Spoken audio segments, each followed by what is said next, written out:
ஆச்சி மசாலா. எந்த சமையலும் ருசி தேடும் ரகசியம் 20 ரூபாய். Jain Housing and Constructions Limited presents Jain's Anushree, Navalur. Luxury homes from just 58 lakhs onwards. Book now. IBC பக்திக்கு ஒரு 3 இயர்ஸ் முன்னால் ஒரு நேர்காணல், உங்களுடைய முதலாவது நேர்காணல் நீங்கள் கொடுத்துருந்தீங்க. பயங்கர வைரல் ஆச்சு அந்த நேர்காணல் அப்படின்னு சொல்லலாம். அதில் முக்கியமாக பல விஷயங்கள் சொல்லியிருந்தீங்க. அந்த விஷயம் எல்லாம் பார்த்தா இப்போது நடக்கிற மாதிரியான ஒரு சூழ்நிலை இருக்குது மேம். 2026 லாஸ்ட்டில் வந்து ஒரு சூரிய கிரகணம் நடக்கும். அதுதான் ஸ்டார்டிங்கு. மேஷத்தில் சனி வரும்போது பார்த்திங்கன்னா கொரோனாவை விட பல மடங்கு நம்மளுக்கு பணப்பற்றாக்குறை, உணவு தட்டுப்பாடு, சென்னையில் பாதி இடம் இல்லாமையே போகிறது மழையால், இது மாதிரி பல பாதிப்புகள் வரப்போகுது. நம்ம பிறந்ததுலேருந்து நினச்சி பார்த்துருப்பீங்களா இந்த மாதிரி கேஸ் தட்டுப்பாடெலாம் வரும் அப்படின்ட்டு. பட் இதோட முடிஞ்சிட போகாது. இன்னும் நம்மளுக்கு ஒரு 1 மந்த் நடுவில் கொஞ்சம் அமைதியாக இருக்கும். பட் இது ஒன்று உங்களுக்கு நெக்ஸ்ட்டு வந்து மேஷத்தில் சனி போகும்போது நம்மளுக்கு இப்போ ஒரு அரிசி கிடைக்காது, நம்மகிட்ட பணம் இருக்கும். ஆனால் இதுக்கப்புறம் வரதெல்லாம் வந்து ரொம்ப சிரமமான விஷயங்களை தான் கடக்க போகிறோம். ஸோ எல்லாருமே விழிப்புணர்வாக இருங்க அப்படிங்கிறது என்னோட வேண்டுகோள். பட் நம்மளுக்கும் ஒரு இன்செக்யூரிட்டி வரும், ஒரு பாதுகாப்பு, ஒரு பேசிக் விஷயத்துக்கு, இந்த மாதிரி நிறைய விஷயத்துக்கு நம்ம போராடும் போது இயற்கை சீற்றங்கள் விஷயங்கள் நம்ம நிறைய பாதிப்போம், நிறைய மாற்றங்கள் இருக்கும், பாதுகாப்பு பிரச்சனை வரும். பெண்களுக்கு வந்து நான் இப்போ சொல்லியிருந்த கட்டிகள் வரும் அப்படின்னு சொல்லியிருந்தேன். கையில் கட்டிகள் கிட்டத்தட்ட ஒரு 6 பேர் எனக்கு ஃபாரினில் இருக்கிற கிளைண்ட்ஸ்லாம் கூப்பிட்டு எங்களுக்கு இது மாதிரி வரதுக்கு ஆரம்பிச்சிருக்கு அப்படின்னு. ஏன்னா எந்த ஒரு விஷயம் ஆரம்பிக்கிறதுக்கு முன்னாடி உடனே நடந்துடாது. ஹீட்டு பயங்கரமாக இருக்கும், தாங்க முடியாத அளவுக்கு ஹீட்டு கெப்பாசிட்டியெல்லாம் இருக்கும். ஐபிசி பக்தி நேயர்களுக்கு இனிமையான இந்நேரத்து வணக்கங்கள். இன்று நம்மோடு இணைந்திருக்கிறாங்க கோயம்புத்தூர்லேருந்து கிரியா சரண்யா மேம். அவங்க கிட்ட நிறைய விஷயங்களை கேட்டு தெரிஞ்சுக்கலாம். அம்மா வணக்கம். வணக்கம். ஓம் கிரியா பாபாஜி. நம்ம ஓம். குறிப்பாக எனக்கு தெரிஞ்சு நீங்கள் வந்து ஐபிசி பக்திக்கு ஒரு 3 இயர்ஸ் முன்னால் ஒரு நேர்காணல், உங்களுடைய முதலாவது நேர்காணல் நீங்கள் கொடுத்துருந்தீங்க. அப்போ பயங்கர வைரல் ஆச்சு அந்த நேர்காணல் அப்படின்னு சொல்லலாம். அதில் முக்கியமாக பல விஷயங்கள் சொல்லியிருந்தீங்க. அந்த விஷயம் எல்லாம் பார்த்தா இப்போது நடக்கிற மாதிரியான ஒரு சூழ்நிலை இருக்குது மேம். அந்த விஷயங்கள் பற்றி சொல்லுங்கள். ஃபினான்ஷியலாக நிறைய பேருக்கு பெரிய லாக் ஆனாங்க. ஒரு 3 வருஷம் வந்து அப்படியே ஸ்தம்பிச்சிருச்சு அப்படின்னு தான் சொல்லணும்.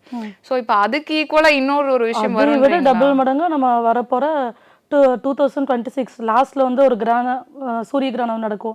அதுதான் ஸ்டார்டிங்கு. மேஷத்தில் சனி வரும்போது பார்த்திங்கன்னா கொரோனாவை விட பல மடங்கு நம்மளுக்கு பணப்பற்றாக்குறை, உணவு தட்டுப்பாடு, சென்னையில் பாதி இடம் இல்லாமையே போகிறது மழையால், இது மாதிரி பல பாதிப்புகள் வரப்போகுது. ஏன் சொல்ல முடியாது. நம்ம ஸ்கின்னில் பார்த்திங்கன்னா ஒவ்வொரு கட்டியாக வரும். கிட்டத்தட்ட 4448 வியாதிகள் இருக்குது. நம்ம 786 வியாதி தான் கடந்தே வந்திருக்கோம். குருவும் சனியும் நேர்கோட்டில் சந்திச்சுக்கும் போது ஒரே சாரம் வாங்குவாங்க. இந்த மாதிரி டைம்லலாம் பார்த்திங்க அப்படின்னா நாட்டுக்கு மிகப்பெரிய பாதிப்பு இருக்கும். அது வந்து நம்ம 2027 ஆரம்பிச்சிச்சுன்னா 2029 வரைக்கும் ஒரு கிலோ அரிசியே நம்ம 100 ரூபா 150 ரூபா கொடுத்தாலும் கிடைக்காது. இப்போவே இந்த ஃப்ளட்டில் பார்த்திங்கன்னா பால் 1 லிட்டர் நாங்கள் 100 ரூபா கொடுத்து வாங்கணும், 150 ரூபா கொடுத்து வாங்கணுங்கிறாங்க. சராசரி வாழ்க்கையில் அவங்களால ஈடு கட்டி கொண்டே போக முடியாது. அதனால் தயவு செஞ்சு ஜனங்களாக வந்து எந்த அதிகபட்சமான ஹவுசிங் லோனோ எதுவுமே வாங்காமல் ப்ரியராக நம்ம என்னென்ன சேவிங்ஸ் பண்ணணுமோ எல்லாத்தையும் பண்ணி வச்சிட்டிங்க அப்படின்னா 2027 2030 வரைக்கும் நீங்கள் கடந்து வந்துடலாம். இல்லாட்டினா அது மிகப்பெரிய பாதிப்பாக இருக்கும். அரசியல் போராட்டம் நிறைய இருக்கும். இது மாதிரி தலைகளை ஒரு இலங்கை இப்போ எப்படி ஒரு லெமன் வந்து 50 ருபீஸ் கொடுத்து வாங்குறாங்க, அந்த மாதிரி சுச்சுவேஷன் கூட நம்ம நாட்டுக்கு கண்டிப்பாக வரும். ஓகே. இது வந்து ஒவ்வொரு தமிழகத்தை பொறுத்தளவில் தமிழ்நாட்டுக்குன்னு வந்து ஒரு பாதிப்பு அப்படின்னா வந்து இந்திய அளவில் இருக்கும், இல்லை உலக அளவில் இருக்கும் அப்படின்ற மாதிரியான விஷயங்கள் நிறைய இருக்கு இல்லையா. கொரோனா அப்படின்னு சொன்னது உலக அளவில் எல்லாரையுமே வந்து பாதிச்ச ஒரு விஷயம் அப்படின்னு எடுத்துக்கலாம். இப்போ நீங்கள் சொல்லக்கூடியது தமிழ்நாட்டுக்கு மட்டும் சொல்கிறீங்களா இல்லை உலக அளவில் தான்? அதுக்கான ஸ்டார்டிங்கே உலகத்துக்கு இந்த போரில் இப்போ ஸ்டார்ட் ஆயிடுச்சு. ஒவ்வொரு இடத்துல எல்லா அப்டேஷனும் நம்மளுக்கு நடக்குதான்னு சொன்னாலே முடியாது. நம்மளுக்கு நியூஸில் தெரிய வர விஷயத்தை தான் நம்ம பார்க்குறோம். ஆனால் எல்லாமே தெரியுமானா தெரியாது. அதெல்லாம் எப்போ ஸ்டார்ட் ஆயிடுச்சு. இங்கே நம்மளுக்கு ஸ்டார்ட் ஆகிறது வந்து தமிழ்நாட்டில் 2026 லாஸ்ட்டில் ஸ்டார்ட் ஆக போகுது. 27 ஆரம்பிச்சிச்சுன்னா 29 வரைக்கும் எல்லாத்தையும் புரட்டி எடுத்துரும். அதுக்கான அவேர்னஸ் கண்டிப்பாக எல்லாத்துக்குமே வேணும். இப்போ இந்த ஒரு விஷயம் வந்து நீங்கள் சொல்கிறீங்க, நிறைய பேருக்கு இதை எப்படி நம்ம அக்செப்ட் பண்ணிக்கிறது அப்படின்ற மாதிரி கண்டிப்பாக ஒரு பயமும் இருக்கும், ஒரு சந்தேகமும் இருக்கும். நிறைய பேர் இப்போ கொரோனா முடிஞ்சு இப்போ சமீபத்தில் வந்து அப்போது எல்லாமே ஜோதிடத்தில் கணிக்க முடியும்னா அது வரப்போகுதுன்றதை நீங்கள் அப்போவே கணிச்சிருக்கலாம்ல அப்படின்ற மாதிரி தான். கணிக்காம இல்லை. 20 லட்சம் மகான்கள், சித்தர்கள், யோகிகள் கொண்ட நாடு தான் நம்மளோட. அப்படி கொங்கு மண்டலத்திலே பார்த்தீங்கன்னா 7 லட்சம் பேர் இருக்காங்க. சொல்கிறது நம்பி தான் ஆகணும். நாஸ்டோடமஸ் இருக்காரு, அவர் அன்னைக்கே எழுதி வச்சார். டின்டர் ஆக்சிடென்ட்டு, அதுக்கப்புறம் இளவரசி மரணம், இதெல்லாம் எழுதி வச்சது தான். நம்பினாத சில விஷயம் நம்பி தான் ஆகணும் எப்படியோ. ஆனால் அவங்கவுங்க வாழ்க்கைக்கான விஷயத்த அவங்க நம்ம சேஃப்கார்டில் இருந்து தான் ஆகணும். இப்போவே போராட்டத்தில் தானே இருக்கோம். பார்த்தீங்கன்னா இப்போ சென்னை இந்த 10 days எவ்வளோ போராட்டத்தில் இருக்குது. இது எல்லாமே அதை படிப்படியாக எதுவுமே உடனே நடந்துடாது.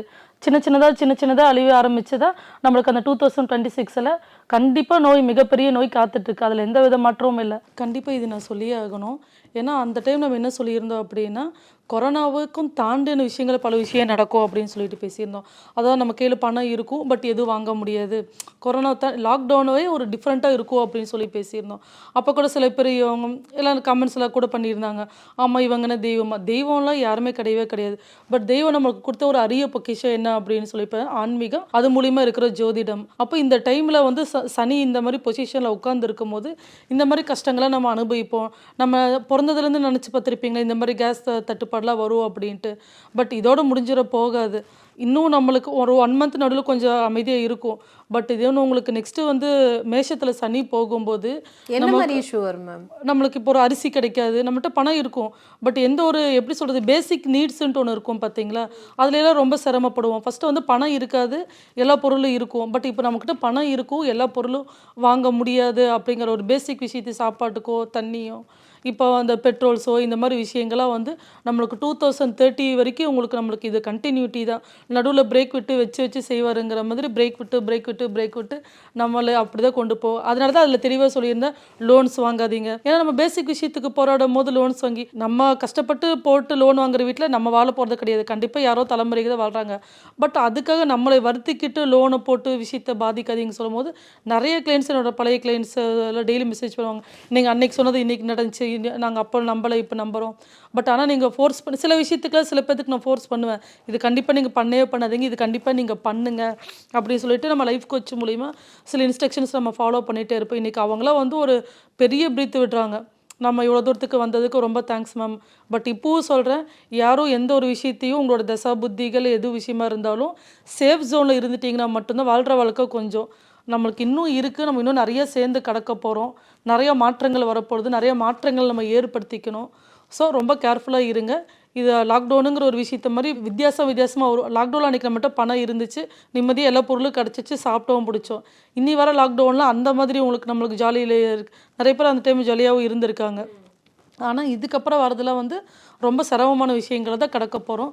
ஸோ எல்லாருமே விழிப்புணர்வாக இருங்க அப்படிங்கிறது என்னோட வேண்டுகோள். நிச்சயமாக இப்போ நீங்கள் சொன்னதில் வந்து குறிப்பாக என்ன சொல்லியிருந்தீங்கன்னா, நெக்ஸ்ட்டு வந்து இந்த மாதிரி அரிசி, பருப்பு, இந்த மாதிரி அடிப்படையாக தேவையான பொருட்களுக்கெல்லாம் தட்டுப்பாடு வரும் அப்படின்னு சொன்னீங்க. அதுவும் 2030 வரைக்குமே இந்த இஷ்யூ வந்து விட்டு இருக்கும். இந்த அரிசி, பருப்பு இதை தாண்டி வேறு என்னென்ன மாதிரியான பொருட்களுக்கெல்லாம் தட்டுப்பாடு வரும்? இதுக்கு இப்போ இதை பார்த்துட்டு இருக்கிற நேயர்கள் வந்து என்ன மாதிரியான ப்ரிகாஷன்ஸ் பண்ணிக்கலாம்? ப்ரிகாஷன்ஸ் தான், நம்ம கடனில் இருக்கக்கூடாது. நம்மளுக்கு எதாக இருந்தாலும் ஒரு ஹையர் பண்ணுற பொசிஷனில் நம்ம இருக்கணும். கடன் ஒன்று மட்டும்தான். அதுக்கப்புறம் ஹெல்த் இஷ்யூஸில் கேர்ஃபுல்லாக இருக்கணும். எல்லாத்தையும் சமாளிக்கிறதுக்கு நம்ம திடகாத்தமாக இருக்கணும். ஸோ இது எப்படி வரும்னே சொல்லவே முடியாது. ஒரு பேசிக் நீட்ஸ் எப்படி வரும்னே தெரியாது, கணிக்க முடியாது. மேஷத்தில் சனி வரும்போது இப்படிலாம் கூட நம்ம பிரச்சனையை அனுபவிச்சிருக்குமாங்கிற மாதிரி தான் வரும். இது வந்து அக்யூரேட்டாக நம்ம யாராலையும் ப்ரெடிக்ட் பண்ணவே. குறிப்பாக ஒரு வார்த்தை சொல்கிறாங்க மேம், எனர்ஜி லாக்டவுன் வரும் அப்படின்னு. இந்த எனர்ஜி லாக்டவுனுக்கும் நீங்கள் சொல்கிற மாதிரி அதாவது கிரக சேர்க்கைகளுக்கும் சம்மந்தம் இருக்கா? கிரக சேர்க்கைக்கு தான் இப்போ சூரியன் சனி வந்து இப்போ மீனத்தில் இருக்காங்க அப்படின்னு நான் என்ன கேட்குறேன்னு, இப்போது போன வருஷம் வந்து ஒரு சனி பயிற்சி நடந்துச்சு, திருக்கணித பிரகாரம்னு சொல்லிட்டு உட்காந்து நம்ம ஆஸ்ட்ராலஜிஸ்ட் நிறைய பேர் நம்ம ப்ரெடிக்ஷன் கொடுத்தோம். அப்போ அந்த பலன் எடுத்துக்கிறதா இந்த பலன் எடுத்துக்கிறதா? அப்போ சனி என்ன 7.5 வருஷமா 8.5 வருஷமா? இப்போ எது நீங்கள் பண்ணுவீங்க? என்னோட கணக்கு பிரகாரம் வாக்கி பஞ்சாங்கங்கிறது கடவுளுக்கு தான். திருக்கணிதம் பிரகாரம் தான் நம்மளுக்கு எல்லாமே அக்யூரேட்டாக இருக்கும். ஸோ இது அடுத்தது என்ன ஆகும், இந்த பயிற்சிக்கு அப்புறம் ஒரு நம்மளுக்கு அடுத்ததுக்கு மேஷத்துக்கு போகும் சனி. அப்போல்லாம் வக்ரமாக இருக்கும். அதாவது நம்ம தமிழ்நாடு வந்து ஒரு பழமை செம்மொழியான நாடு அப்படின்னு சொல்லுவோம். பட் நம்மளுக்கும் ஒரு இன்செக்யூரிட்டி வரும், ஒரு பாதுகாப்பு, ஒரு பேசிக் விஷயத்துக்கு, இந்த மாதிரி நிறைய விஷயத்துக்கு நம்ம போராடும் போது இப்போ ஃபாரினுக்கும் நம்மளுக்கு என்ன வித்தியாசம்? அங்கெல்லாம் கஷ்டப்பட்டு கிடைக்கிறது வந்து நம்மளுக்கு இங்கே ஈஸியாக கிடைக்கும். இப்போ நம்மளுக்கே எல்லாமே கஷ்டப்படுற சூழ்நிலையில் வரும். குறிப்பாக தமிழ்நாட்டில் இன்னும் சிக்கல்லாம் வர்றதுக்கான வாய்ப்பு இருக்குது. சென்னை போன்ற இந்த சிட்டிஸில் இப்போ தமிழ்நாட்டோட சிட்டிஸ்? இயற்கை சீற்றங்கள் விஷயங்கள் நம்ம நிறைய பாதிப்போம், நிறைய மாற்றங்கள் இருக்கும், பாதுகாப்பு பிரச்சனை வரும். பெண்களுக்கு வந்து நிறைய நம்ம கஷ்டப்பட்டு போராடி பெரியவங்களை சுதந்திரம் வாங்கி கொடுத்து நம்ம இன்னைக்கு வெளியே வந்திருக்கிறோம். பட் சில விஷயங்கள் இன்னும் இதால் நம்ம நிறைய பெண்கள் வந்து எல்லா விஷயமும் நம்மளுக்கு நடக்கிறது யாருக்கு அதுக்கும் நம்மளுக்கு தெரிய போகிறது கிடையாது. பட் நியூஸை பார்த்து இந்த மாதிரிலாம் நடக்குதுன்னு சொல்லிட்டு நிறைய பேர் வந்து பெண்களோட படிப்பை நிப்பாட்டுவாங்க, வீட்லேயே இருப்பாங்க. இந்த மாதிரி பெண்களுக்கான நிறைய சுதந்திர விஷயங்களை நிறைய பாதிக்கிறதுக்கான வாய்ப்புகள் இருக்குது. குறிப்பாக சென்னை எப்படி நம்ம எடுத்துக்கிட்டோம்னா ஏதாவது சிக்கல் வந்து பர்டிகுலராக வரதுக்கு வாய்ப்பு இருக்கா? இப்போ சென்னைன்ட்டு இல்லை, எல்லா சிட்டிஸுமே வந்து ஒரு கிரிட்டிக்கலான சுச்சுவேஷன்ஸ் போயிடுச்சு. ஃபர்ஸ்ட்லாம் வந்து பார்த்தீங்கன்னா இப்போ இங்கே தான் சுனாமி, அது எப்படி இயற்கைக்கு சம்மந்தமான விஷயங்கள் இருக்கும். இப்போ எல்லாருமே ஒரு போராட்டத்துக்கு போவோம். அப்போ நம்மளுக்கு ஒரு கண்ணு போச்சுன்னா 2 கண்ணு போச்சுங்க மாதிரி சென்னை மட்டும் இனிமேல் பயப்பட வேண்டிய அவசியம் இல்லை. எல்லா ஊருங்களும் எல்லா மக்களுமே கண்டிப்பாக எல்லா விஷயத்துக்கும் பயப்படணும். கண்டிப்பாக எல்லாத்துக்கும் விழிப்புணர்ச்சி, ஹெல்த் இஷ்யூஸ் இல்லை நிறைய பாதிக்கிறதுக்கு வரும். நான் அப்போ சொல்லியிருந்த கட்டிகள் வரும் அப்படின்னு சொல்லியிருந்தேன், கையில் கட்டிகள். கிட்டத்தட்ட ஒரு 6 பேர் எனக்கு ஃபாரினில் இருக்கிற கிளைண்ட்ஸ்லாம் கூப்பிட்டு எங்களுக்கு இது மாதிரி வரதுக்கு ஆரம்பிச்சிருக்கு அப்படின்னு. ஏன்னா எந்த ஒரு விஷயம் ஆரம்பிக்கிறதுக்கு முன்னாடி உடனே நடந்துடாது. இப்போ ஒரு நல்ல தசை நடக்கிறதா இருந்தாலும் ஃபஸ்ட்டே நம்மளுக்கு ஒரு அறிகுறி காட்டும், கெட்டது நடந்தாலும் அறிகுறி காட்டும். இன்னைக்கு 6 பேர் சொன்னாங்கன்னா நாளைக்கு 60 பேராக மாறும், அப்படியே 600 பேராக மாறும். ஹீட்டு பயங்கரமாக இருக்கும், தாங்க முடியாத அளவுக்கு ஹீட்டு கெப்பாசிட்டியெல்லாம் இருக்கும். ஸோ நம்ம ஹெல்த்தை எப்படி நம்ம நல்லபடியாக பார்த்துக்கணும் அப்படிங்கிற விஷயத்த கண்டிப்பாக இந்த இயற்கை நம்மளுக்கு உணர்த்தும். இந்த இயற்கை நம்மளுக்கு கொடுக்குற கஷ்டங்கள் ஒவ்வொன்றும் பார்த்தீங்க அப்படின்னா நம்மளை உணர்த்தி நம்மளை நல்லபடியாக வாழ்கிறதுக்கு இதில் எப்படி நம்ம மீண்டு வரோம் அப்படிங்கிறத விஷயம். பரிகாரம் மாதிரி ஏதாவது இருக்கா? இந்த மாதிரி இயற்கையாக நடக்கிற சில விஷயங்களை ஏதாவது நம்ம சரி பண்ணுறதுக்கு ஏதாவது பரிகாரம் மாதிரி இருக்கா? ஏதாவது வேண்டுதல் வைக்கலாமா? இன்னும் உலக நன்மைக்காக பெரிய பெரிய வேண்டுதல்லாம் வைப்பாங்களா, அந்த மாதிரி ஏதாவது இருக்கா? இதுக்கு வந்து மெயின் ஃபஸ்ட்டு விஷயம் வந்து அவங்கவுங்க உள்ளுணர்வுன்னு சொல்லுவாங்க, உள்ளுணர்வு ஆட்டம்னு ஒன்று சொல்லுவாங்க. உள்ளுணர்வு, இந்த அகந்தை, நம்ம தாங்கிற நினைக்கிற விஷயங்களை விட்டுட்டு அது சுயநலமாக இல்லாமல், இப்போ நம்ம ஒரு ரோட்டில் போயிட்டுருக்க, ஒரு டேப்பில் தண்ணி போயிட்டுருக்கு, இது நம்ம வீட்டு பைப் இல்லை அப்படின்னு சொல்லிட்டு நம்ம அந்த காஸ்ட் கட்டிங்கு, அதுக்கப்புறம் ஏசிஸ் ரொம்ப யூஸ் பண்ணுறது நிப்பாட்டினோம்னா ஓசோனில் ஓட்டைன்னு அது எவ்வளோ பெருசு குழந்தைருக்குன்னு தெரியல. ஏன்னா அவ்வளோ தூரத்துக்கு எல்லாமே போயிட்டுருக்கு. இயற்கையான விஷயங்களுக்கு நம்ம வரணும், மரங்கள் அழிக்கக்கூடாது, நிறைய ஆன்மீக விஷயத்தை வளர்த்துக்கணும், யாரையும் நம்ம ஏமாற்றாமல் நம்ம உண்டு நம்ம வேளாண்டு திருப்பி நான் சொல்கிறது வந்து இயற்கையை வந்து நம்மளை தெளிவுபடுத்தி நம்மளை ஒரு நல்ல நிலைக்கு கொண்டு போகிறது தான் அந்த இயற்கையோட வேலை. இது சனீஸ்வர பகவான் நம்ம எல்லாத்துக்கும் செய்வார். இப்போ சனி போய் நம்மளுக்கு அந்த மீனத்தில் உட்காந்துருக்கிறனால தானே நம்மளுக்கு இவ்வளோ பிரச்சனை வருது சொல்லுங்கள். அவரோட வேலை என்ன அப்படின்னா நம்மளை கரெக்டாக பண்ணி நம்ம உண்டு நம்ம வேலை உண்டுன்ட்டு இருந்துட்டு மற்றவங்களுக்கு ஹெல்ப் பண்ணணும் அப்படிங்கிற விஷயத்த ஒரு உலக ஒற்றுமைக்காக போராடுற விஷயங்கள் தான். இப்போ இவ்வளோ தூரம் இந்த விஷயத்தில் போர் இதெல்லாம் நடக்குது பார்த்தீங்களா, இதெல்லாம் முடிஞ்சதுக்கப்புறம் பார்த்தீங்கன்னா ஒரு இனம் புரியாத ஒற்றுமை வரும். ஒற்றுமை நம்ம காதுக்கு வருது, இப்போ பிரச்சனை காதுக்கு வருது, பட் ஒற்றுமை எவ்வளோ தூரத்துக்கு போகுது நம்ம காதுக்கு வரப்போகிறது கிடையாது. பட் இதில் ஒரு மிகப்பெரிய ஒரு திருப்பு முனையாகி ஒரு நல்ல விஷயம் நடக்குங்கிறது ஒரு அந்த மாரல் ஆஃப் த ஸ்டோரின்னு சொல்லுவாங்கள்ல, அந்த மாதிரி ஒரு பெரிய மாற்றங்கள் வரும் கண்டிப்பாக. இப்போது எல்லாத்துக்குமே வந்துட்டு நம்ம ஒரு அறிவார்ந்து அதில் ஒரு ஞானம் சார்ந்து நம்ம சிந்திக்கணும் அப்படின்னு சொல்லுவாங்க. குறிப்பாக வந்து நம்ம ஞானகாரகன் அப்படின்னு சொல்கிற பிளானட் அப்படிங்கிறது வந்து கேது பகவான். கேது பகவானோட வரலாறு அல்லது கேது பகவான் யார், கேது பகவான் நமக்கு என்னெல்லாம் செய்கிறார் அதெல்லாம் சொல்ல முடியுங்களா மேம்? கேது வந்து நீங்கள் 2 விஷயத்தில் எடுத்துக்கலாம். சில பேர் வந்து ஆன்மீகம் இருக்குன்னு சொல்கிறவங்களுக்கு ஒரு விதத்தில் எடுத்துக்கலாம், ஆன்மீகம் இல்லைன்னு சொல்கிறவங்களுக்கு ஒரு விதத்தில் நம்ம எடுத்துக்கலாம்.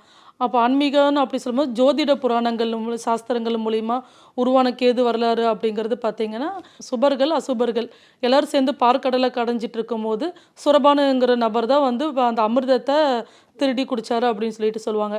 இதை கண்டுபிடிச்ச மோகினி அவங்க வந்து விஷ்ணு அவதாரம் அப்போ எடுத்திருந்தாங்க. அதை அவங்க மிகுந்த கோவத்தில் அவங்க தலையை வெட்டிட்டாங்க.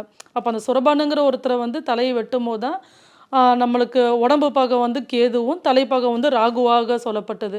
அப்போ தலையில்லாத கிரகம் அப்படின்னு சொல்லுவாங்க. தலையில்லாத கிரகம் அப்படின்னா மாயை, ஆன்மீகம், யோகம் அந்த மாதிரி சில விஷயங்களுக்காக கொண்டு போகும். நம்ம அப்படி எடுக்கும்போது அப்படி எடுத்துக்கலாம். நம்ம இதே வந்து விண்வெளியில் நம்ம சொல்ல போன ஒரு சயின்ஸ் பிரகாரம் சொல்ல போனோம் அப்படின்னு சொன்னோம்னா இது வந்து ஒரு கிரகமே கிடையாது.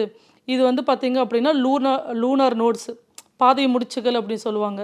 சந்திரனின் பாதை முடிச்சுகள், சந்திரன் பூமி கிடைக்கும் பாதையும் சூரியன் பாதை கிடக்கும் இடங்கள் தான் வந்து கேது அப்படின்னு சொல்லிட்டு சொல்லுவாங்க. அப்போ வடமுனை ராகு, தென்முனை வந்து கேது அப்படின்னு சொல்லுவாங்க. ஃபஸ்ட்டு ராகுனா வந்து பெண் கிரகம், கேதுனா ஆண் கிரகம். இப்போ ராகுதசை நடக்கும்போது பார்த்தீங்க அப்படின்னா பெண்களால் வரும். ராகுனு மீன்ஸ் பெண் அப்படிங்கும்போது பெண்களால் வரும், கேதுங்கும் போது ஆண்களால் வரும். அப்போ வடமுனை ராகு, தென்முனை கேது. அப்போ கேது அப்படிங்கிறது சவுத் நோட்ஸு, டிசெண்டிங் ஆர்டர்னு சொல்லுவாங்க.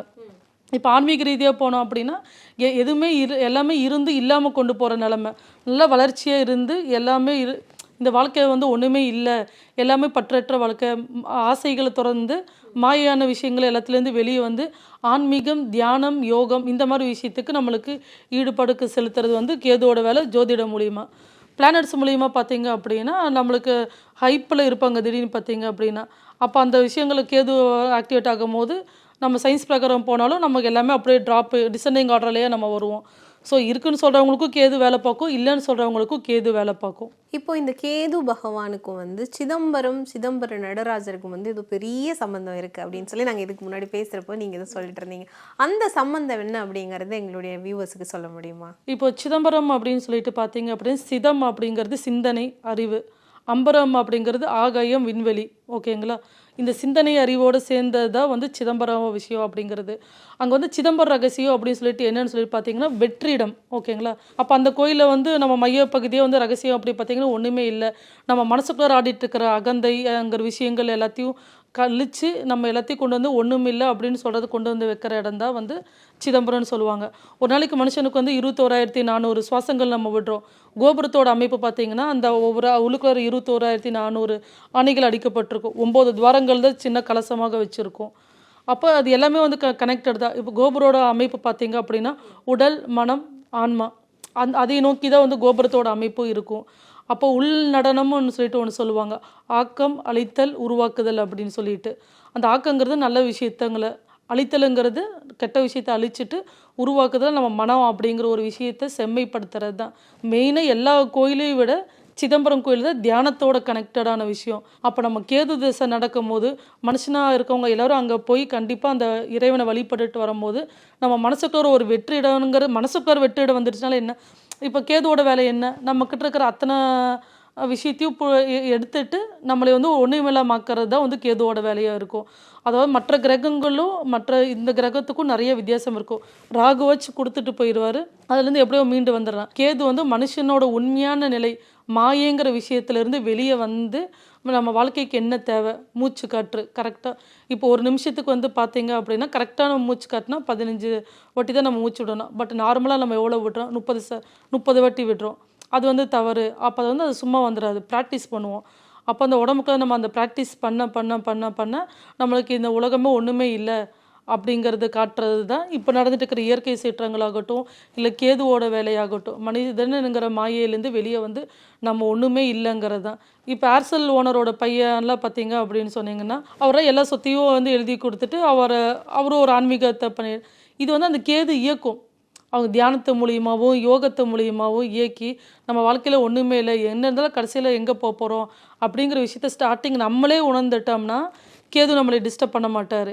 இல்லை நம்ம தான் பெருசு, நம்ம தான் நம்ம ஒரு ஓன் எம்பையர், நம்ம ஒரு சரித்திரத்தை உண்டு பண்ணோம் அப்படின்னு ஒரு அகந்தை இருக்கும்போது அதை அப்படியே வேரோட வெட்டுறது தான் வந்து கேதுவோட வேலை. பூமேவு சண்முக விலாசமும் மீராறு புருவமும் கிரீடமுடியும் பொட்டு நுதலும் கனக குண்டலமும் அருள் மாறி பொழியும் ஈராறு விழியும் மாமேவு செம்பவள வாய்மந்த காசமும் மாலையணியும் கழுத்தும் வாகு கேயூரமும் ஈராறு புயமும் கையும் வடிவேலும் அபயகரமும் ஆச்சி மசாலா. எந்த சமையலும் ருசி தேடும் ரகசியம் 20 ரூபாய்.